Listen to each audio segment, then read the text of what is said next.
আজকে আমরা জানব প্রারম্ভিক বিন্দু বা মূলবিন্দু কাহাকে বলে। আমরা যখন কোনো একটা বস্তুর অবস্থান বর্ণনা করি তখন কোনো একটা নির্দিষ্ট বিন্দুর সাপেক্ষে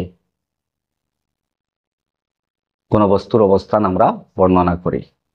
যেমন মনে করো, যদি আমাদেরকে জিজ্ঞেস করা হয় যে তোমাদের বিদ্যালয় কোথায় অবস্থিত, তখন আমরা যদি বলি যে আমাদের বিদ্যালয় 2 কিলোমিটার দূরে অবস্থিত, তখন এই 2 কিলোমিটার কোথা থেকে 2 কিলোমিটার, কোন জায়গা থেকে 2 কিলোমিটার দূরে অবস্থিত সেটা বোঝা যাবে না। অর্থাৎ আমাদের বিদ্যালয়ের যে অবস্থান আমরা বর্ণনা করলাম 2 কিলোমিটার দূরে অবস্থিত, সেটা স্পষ্ট হলো না। তখন আমরা কি করব?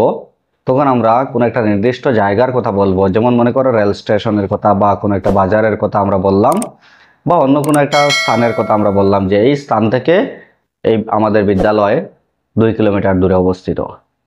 তখনও কিন্তু সেই বিদ্যালয়ের অবস্থান স্পষ্টভাবে বর্ণনা করা হলো না।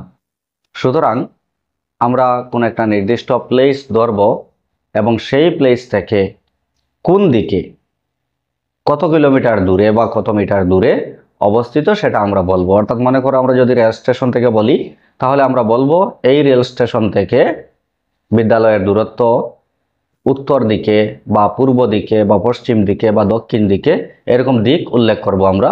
তো রেল স্টেশন থেকে মনে করো উত্তর দিকে 2 কিলোমিটার যদি আমরা বলি, তাহলে এখানে আমাদের বিদ্যালয়ের যে অবস্থান আমরা বললাম সেই অবস্থানটা অত্যন্ত স্পষ্টভাবে বর্ণনা করা হলো। অর্থাৎ যে কেউ রেল স্টেশন থেকে উত্তর দিকে যখন 2 কিলোমিটার যাবে তখন তারা আমাদের বিদ্যালয়টি পেয়ে যাবে। তো এখানে আমরা কি করেছি, আমাদের বিদ্যালয়ের যে অবস্থান আমরা বর্ণনা করেছি সেটা আমরা একটা নির্দিষ্ট জায়গা থেকে, একটা নির্দিষ্ট বিন্দু থেকে আমরা সেটা কতটুকু দূরে অবস্থিত সেটা বর্ণনা করেছি। অর্থাৎ কোনো বস্তুর অবস্থান যখন বর্ণনা করা হবে সেটা কোনো না কোনো একটা নির্দিষ্ট বিন্দু সাপেক্ষে বর্ণনা করা হবে।